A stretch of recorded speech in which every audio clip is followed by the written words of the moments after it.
Assalamualaikum dan salam sejahtera. Kami daripada kumpulan 6 yang terdiri daripada 3 orang jejaka. Yang pertamanya adalah Adam Alif, yang keduanya adalah Adam Haris dan yang ketiga ialah saya, Ahmad Wahyun. Assalamualaikum warahmatullahi wabarakatuh. Saya akan menyampaikan pengenalan tentang dadah. Apa itu dadah? Dadah ialah bahan kimia yang mampu mempengaruhi fungsi tubuh dan minda manusia. Ia boleh mengubah cara seseorang berfikir, merasa dan bertindak.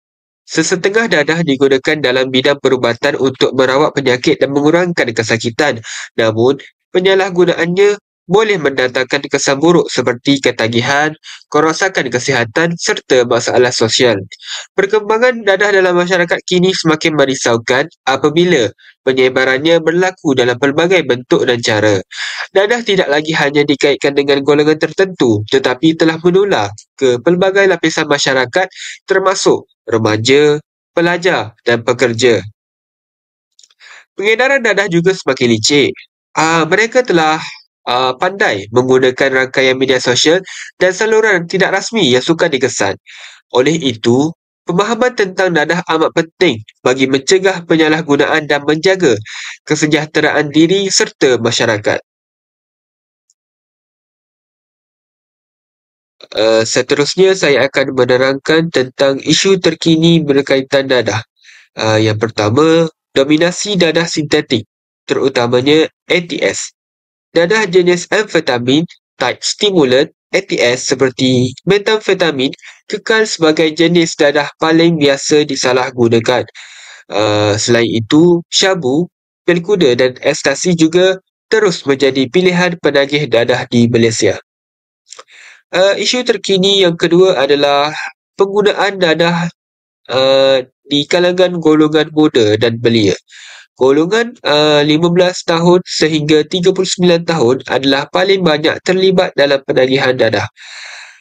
Hal ini adalah masalah besar dari segi pembangunan modal insan.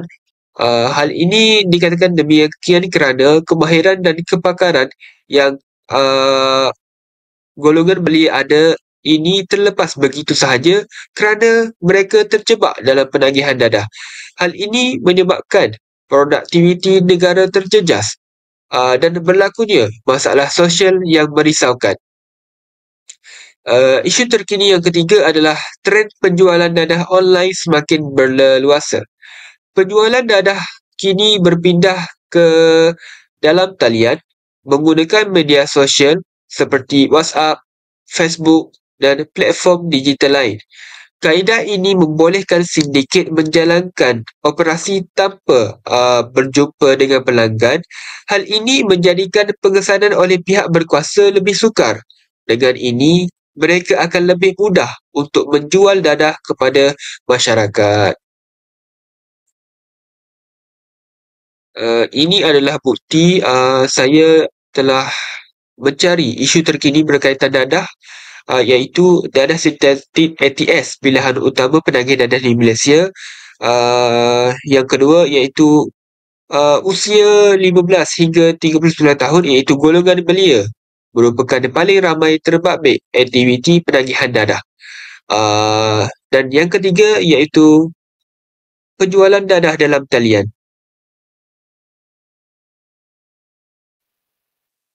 Seterusnya, saya akan menerangkan tentang jenis-jenis dadah. Jenis dadah yang pertama iaitu stimulan. Stimulan ni jenis dadah perangsang. Stimulan ni berfungsi bagi meningkatkan tenaga, fokus dan denyutan jantung. Apabila seseorang itu mengambil stimulan ni, mereka akan mempunyai tenaga yang lebih. Antara dadah stimulan tradisional iaitu kokain, amfetamin dan metamfetamin. Dan stimulan moden seperti vape yang mengandungi nikotin. Yang kedua, depresan. Depresan ni jenis dadah penenang. Depresan ni berfungsi bagi melambatkan sistem saraf dan memberi ketenangan. Depresan tradisional terdiri daripada alkohol, barbiturat dan benzodiazepine. Dan depresan moden iaitu vape CBD. Jenis dadah yang ketiga ialah halusinogen. Halusinogen ni jenis dadah halusinasi, berfungsi mengubah persepsi, perasaan dan kesedaran. Halusinogen tradisional terdiri daripada LSD, psilocybin dan ketamin. Dan halusinogen moden terdiri daripada vape THC. Dan seterusnya, jenis dadah yang keempat iaitu opioid. Opioid ni dadah jenis tahan sakit, berfungsi untuk melegakan sakit. Opioid tradisional terdiri daripada morfin, heroin dan kodai. Dan moden iaitu vape dengan campuran opioid sintetik. Tetapi opioid sintetik ni hanya terdapat dalam pasaran gelap, iaitu kes terpencil, kerana vape dengan campuran ini sangat berbahaya. Dan akhir sekali, dadah moden lain seperti vape yang mengandungi nikotin, THC, CBD dan opioid sintetik. Punca pengambilan dadah. Dari aspek individu, masalah psikologi dan tekanan emosi merupakan punca utama pengambilan dadah, di mana remaja yang mengalami kemurungan, kebimbangan, trauma ataupun kegagalan akademik lebih berisiko untuk mencari jalan keluar melalui penggunaan bahan terlarang ini sebagai mekanisme melarikan diri daripada realiti. Selain itu, sifat ingin tahu juga merupakan faktor di mana keinginan mencuba sesuatu yang baru juga menjadi pemangkin awal, khususnya bagi remaja yang belum matang dari segi kemahiran membuat keputusan. Seterusnya, faktor keluarga memainkan peranan yang besar dalam membentuk kepribadian dan tingkah laku anak-anak, di mana keluarga yang tidak stabil seperti berlakunya konflik rumah tangga, perceraian ataupun keganasan domestik menjadikan remaja itu terdedah kepada tekanan psikososial. Kurangnya perhatian dan pengawasan ibu bapa juga menjadi penyumbang dalam signifikan, seperti ibu bapa yang terlalu sibuk ataupun tidak peduli pergaulan anak-anak. Perkara tersebut memberi ruang kepada mereka untuk bergaul dengan rakan yang berpengaruh negatif. Tambahan pula, kewujudan ahli keluarga yang turut terlibat dalam penyalahgunaan dadah boleh menjadi model tingkah laku yang salah. Lalu ia akan menormalisasikan penggunaan dadah dalam kalangan ahli keluarga tersebut.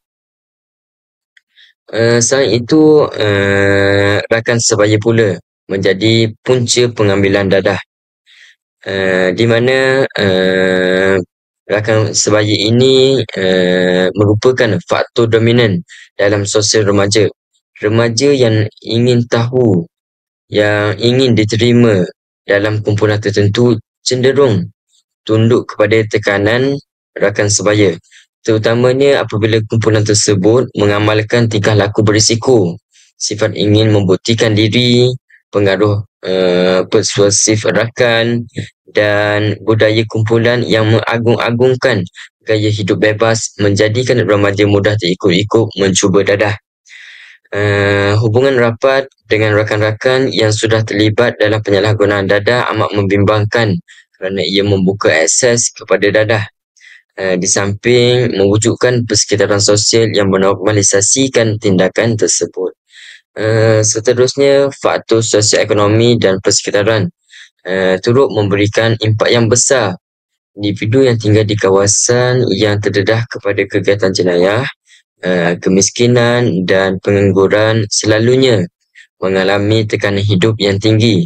Tekanan ini mendorong mereka mencari keseronokan atau jalan keluar sementara melalui pengambilan dadah.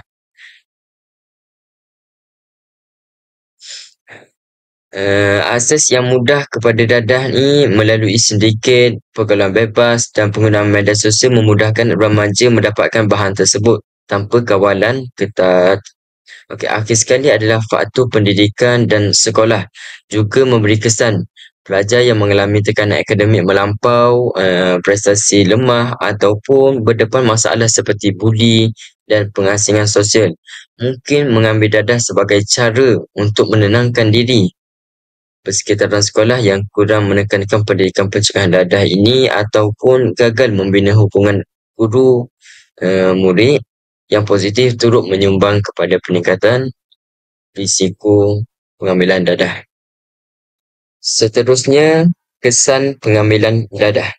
Dari aspek kesihatan fizikal, pengambilan dadah ini membawa kesan merosakkan hampir semua organ dalam tubuh manusia.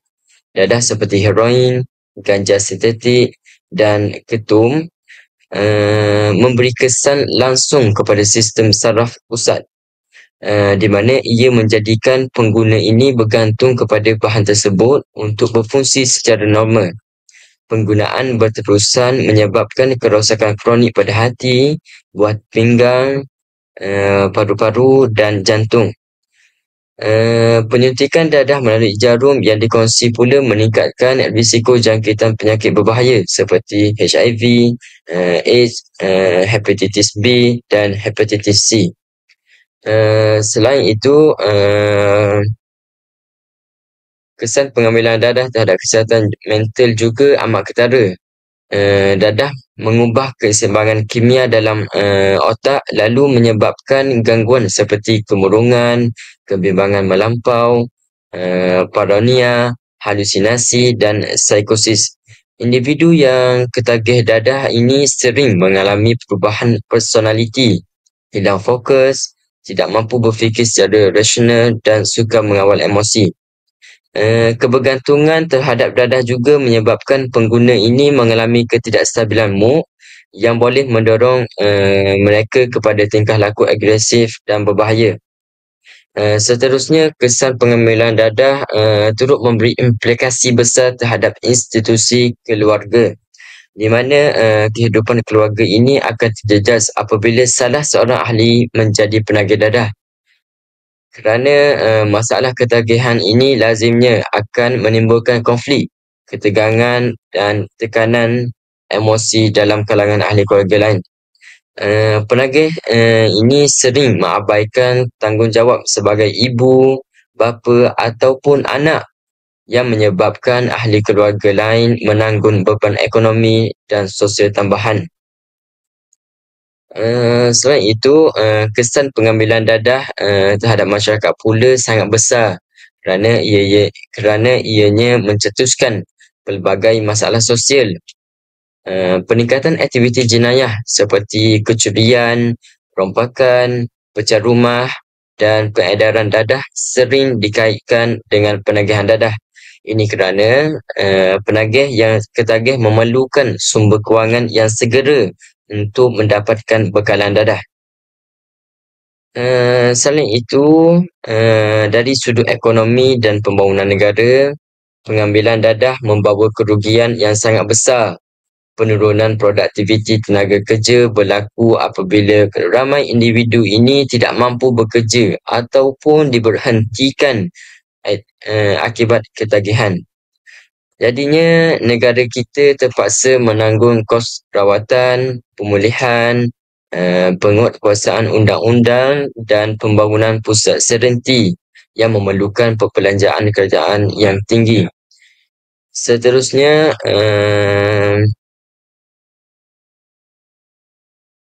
keterlibatan belia dalam penyalahgunaan dadah ini menjejaskan potensi modal insan negara kerana generasi muda ini sepatutnya berperanan sebagai pusat tenaga kerja berkualiti, inovatif dan kompetitif.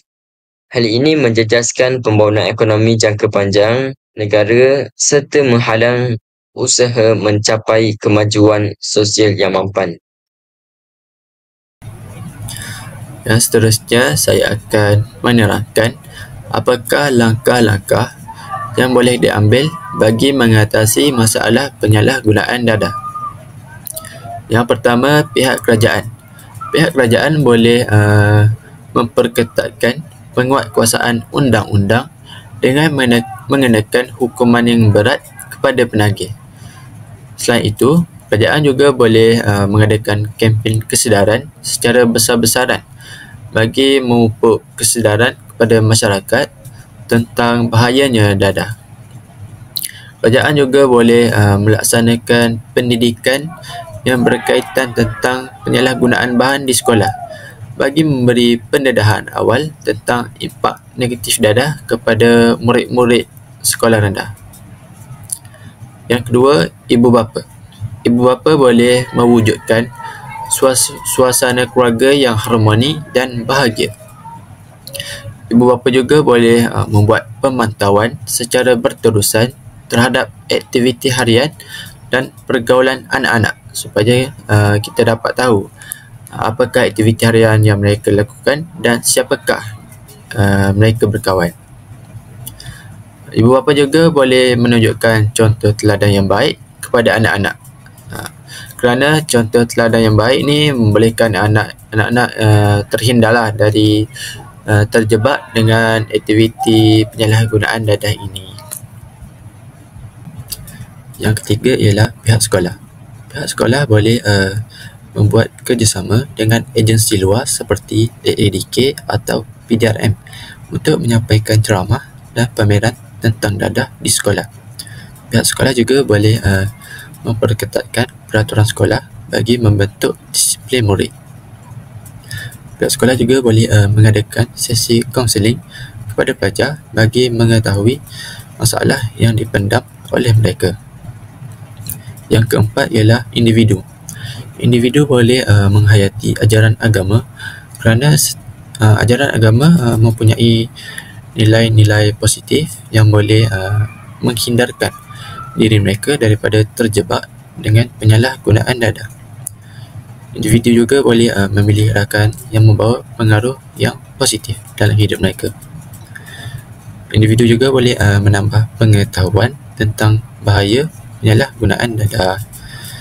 Individu juga boleh berjumpa dengan pakar psikiatri sekiranya mengalami masalah kesihatan mental. Yang terakhir ialah rawatan pemulihan. Yang pertama, rawatan perubatan. Rawatan perubatan ni biasanya dilakukan di klinik atau hospital oleh pakar kesihatan. Doktor boleh membantu mengurangkan kesan ketagih dan gian. Ada ubat tertentu yang boleh mengawal keinginan dan dapat membantu proses berhenti ketagihan dadah. Antara ubatnya ialah metadon, buprenorphine dan sebagainya. Rawatan yang kedua ialah kaunseling dan terapi. Penagih akan berjumpa dengan kaunselor atau pakar psikiatri. Mereka boleh belajar cara mengawal emosi, mengurus stres dan menjauhkan diri daripada mengambil dadah. Terapi boleh dibuat secara individu, berkumpulan atau bersama keluarga. Rawatan yang ketiga ialah rawatan di pusat pemulihan. Contohnya pusat C dan C iaitu Cure and Care, AADK atau pusat Serenity. Di sini mereka tinggal sementara untuk mengikuti program seperti aktiviti kerohanian, kaunseling, latihan kemahiran, sukan dan disiplin diri bagi mengatasi masalah ketagihan mereka untuk mengambil dadah. Kesimpulannya, penyalahgunaan dadah merupakan isu serius yang membawa pelbagai kesan buruk kepada individu, keluarga dan masyarakat. Oleh itu, semua pihak perlu berganding bahu untuk membenteras gejala ini melalui pencegahan, pendidikan, penguatkuasaan undang-undang serta rawatan pemulihan yang berkesan. Setiap individu harus mempunyai jati diri yang kukuh dan bijak menolak pengaruh negatif yang boleh menghancurkan masa depan mereka.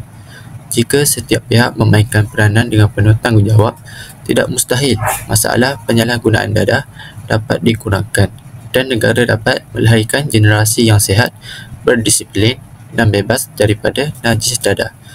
Semoga usaha murni ini dapat memastikan Malaysia terus maju dan aman pada masa hadapan.